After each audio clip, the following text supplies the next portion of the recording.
ఈరోజు భూభారతి చట్టం రైతుల చుట్టం అవగాహన సదస్సు కార్యక్రమానికి పబ్లిక్ రిలేషన్ శాఖ మంత్రులు గారికి సాదరంగా వేదిక మీదకి ఆహ్వానం పలుకుతున్నాం సార్. అలాగే వారితో పాటుగా తమరందరి చప్పట్ల ద్వారా భువనగిరి గారిని సాదరంగా వేదిక మీదకి ఆహ్వానిస్తున్నాము. అలాగే గౌరవనీయులైనటువంటి తుంగతుర్తి శాసనసభ సభ్యులు శ్రీ మందుల సామేల్ గారిని సాదరంగా వేదిక మీదకి ఆహ్వానిస్తున్నాము. అలాగే శ్రీయుత జిల్లా కలెక్టర్ సూర్యాపేట తేజస్ నందలాల్ పవార్ ఐఏఎస్ గారిని కూడా సాదరంగా వేదిక మీదకి ఆహ్వానిస్తున్నాము. అలాగే additional collector revenue P Rambabu గారిని వేదిక మీదకి సాదరంగా ఆహ్వానిస్తున్నాం సార్. అలాగే Narasimha IPS superintendent of police Suryapet గారిని కూడా సాదరంగా వేదిక మీదకి ఆహ్వానిస్తున్నాము. అలాగే కరతాళ ధ్వనుల ద్వారా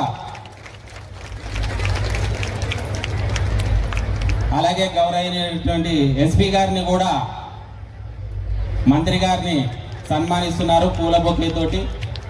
అలాగే గౌరవనీయులైనటువంటి అడిషనల్ కలెక్టర్ ఎమ్మెల్యే గారు మందుల సామేల్ గారిని కూడా అడిషనల్ కలెక్టర్ గారితోటి పూల బొకేతో సన్మానించాలని కోరుతా ఉన్నాము. అలాగే ఆర్టీఓ గారిని మినిస్టర్ గారిని పూల బొకేతో సన్మానించాల్సిందిగా కోరుతా ఉన్నాము.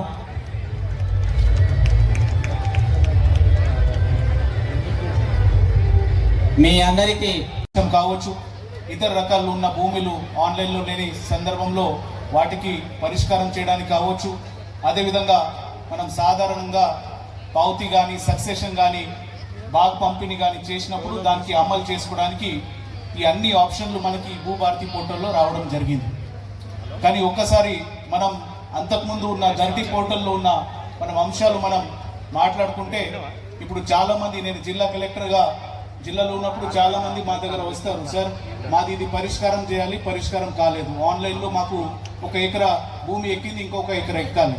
కొంతమంది వస్తారు, సార్ మా భూమిలో మేము కాస్తూరు కలిసి ఉన్నాము, మేము సాగు చేసుకుంటా ఉన్నాం, కానీ అది ఆన్లైన్లో ఎవరో ఒకరిది పేరు ఎక్కింది, మాకు తెలియని వాళ్ళు పేరు ఎక్కింది.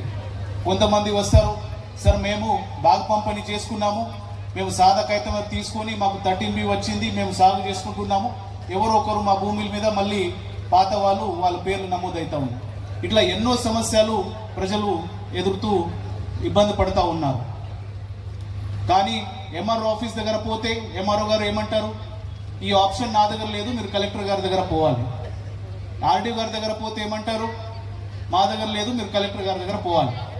సో అందరిది సమస్యలు ఒకే చోట వచ్చినప్పుడు దానికి పరిష్కారం కూడా కొంచెం మనకి ఇబ్బంది అయింది.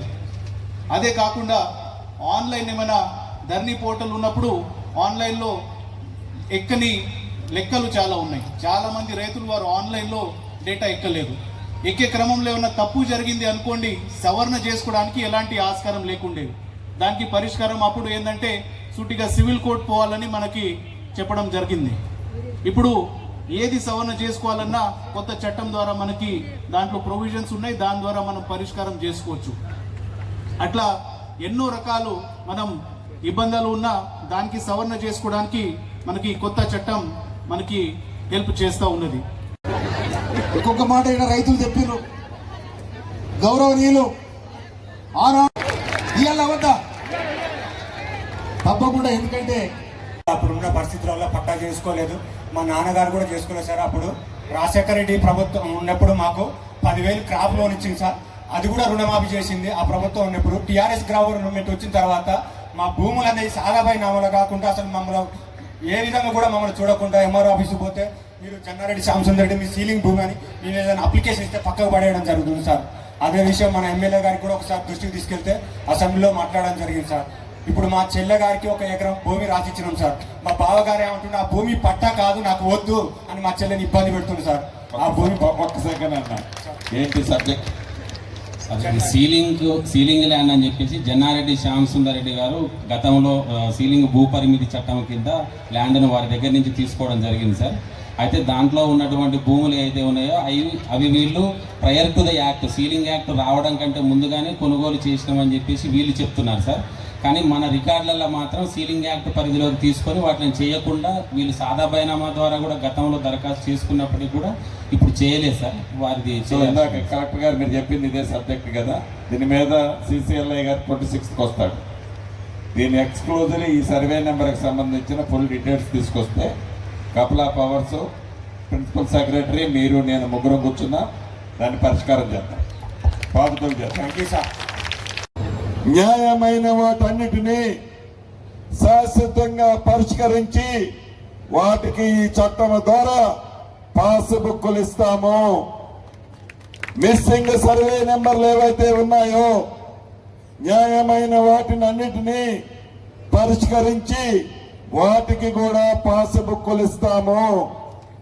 ఒక సర్వే నెంబర్లో ఏ కారణం చేత అయినా ప్రభుత్వం భూసేకరణ చేసిన ఏదైనా కోర్టు కేసుండి ఉన్న కారణంగా ఆ నెంబర్ మొత్తం ప్రొబిటల్ లిస్ట్ లో ఉంటే దానిని విభజించి మిగిలిన ఆస్తినంతా ఎవరి భూమిని వారికి పూర్తి రైట్స్ ఈ చట్టంలో కల్పించబడింది.